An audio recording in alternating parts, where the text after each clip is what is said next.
Hello students, in this video we'll continue with the part A of chapter 8 from the factors affecting the speed of the sound in a gas.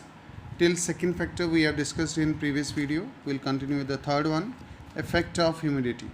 Now the speed of the sound in air increases with the increase in humidity.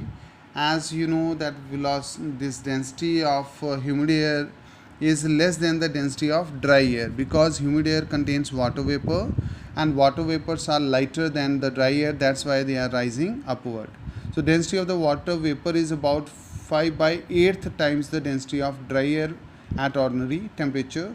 Therefore the sound travels faster in humid air or in rainy day than in dry air or in normal day. So effect of direction of wind. The speed of the sound increases or decreases according to the direction of travel of wind.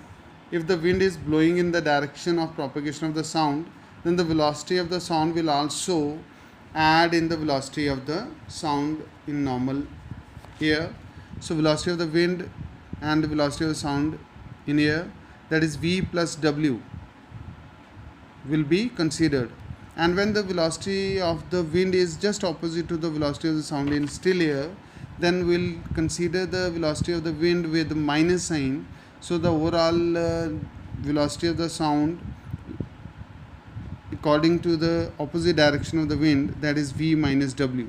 So in that case the velocity of the sound will become less as comparison to V plus W, that is the velocity of the sound in still air and direction of the wind is same. Example, the sound of a distant music is quickly and loudly heard if it is coming with the wind. On the other hand, it is difficult to hear if the wind blows in opposite direction. Now next topic is factors not affecting the speed of sound in a gas. The speed of the sound in a gas is not affected by the change in pressure, second amplitude, and third is wavelength or frequency of wave. Now first part, effect of pressure.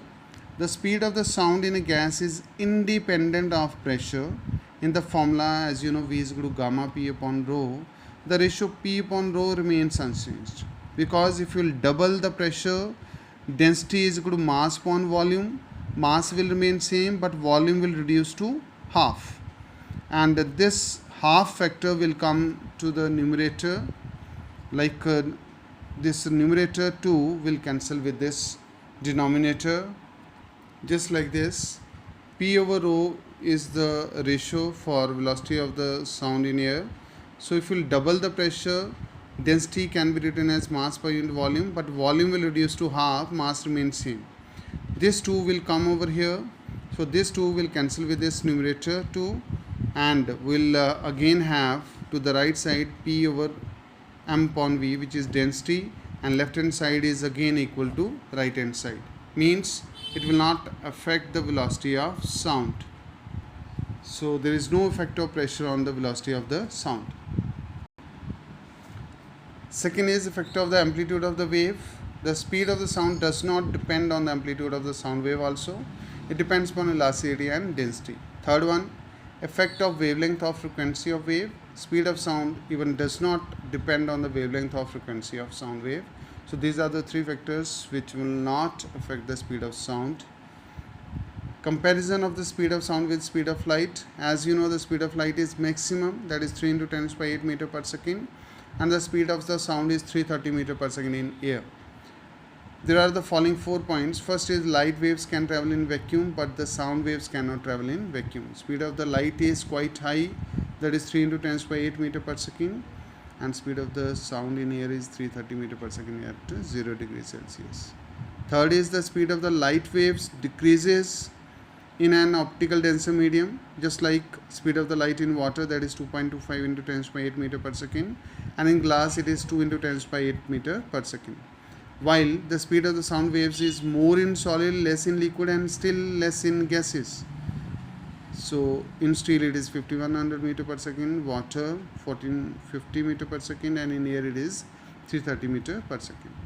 Fourth one, the light waves are transverse electromagnetic waves which do not require any medium to travel, while the sound waves in air are longitudinal mechanical waves which requires medium to travel.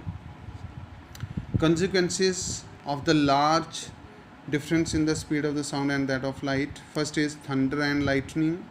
In thunder, light is seen much earlier than the sound of the thunder. Why? Because the speed of the light is quite high, that is 3 into 10 by 8 meter per second, and the speed of the sound is 330 meter per second. So we can see lightning instant at the same instant, but thunder we will hear a little bit later. When the starter in the athletic event fires a gun, spectator sitting at a distance hear the sound of the fire a little later, because the speed of the sound is quite slow, but smoke instantaneously can be seen because of the speed of light. So V light is quite large as comparison to velocity of sound. Third one, spectator watching a cricket game hear the sound of strike a little later than the batsman is seen actually making it. The reason is that velocity of the light is quite large as comparison to the velocity of sound. This is the last topic for this part, experimental determination of the speed of sound in air. So the fact that light travels in air about 1,000,000 times faster than the sound can be used to determine the speed of the sound in air. So two places A and B will be considered at high altitude facing each other at a distance d apart, let it be 1 kilometer. In still air, so distance d is noted, as you know, that is given 1 kilometer.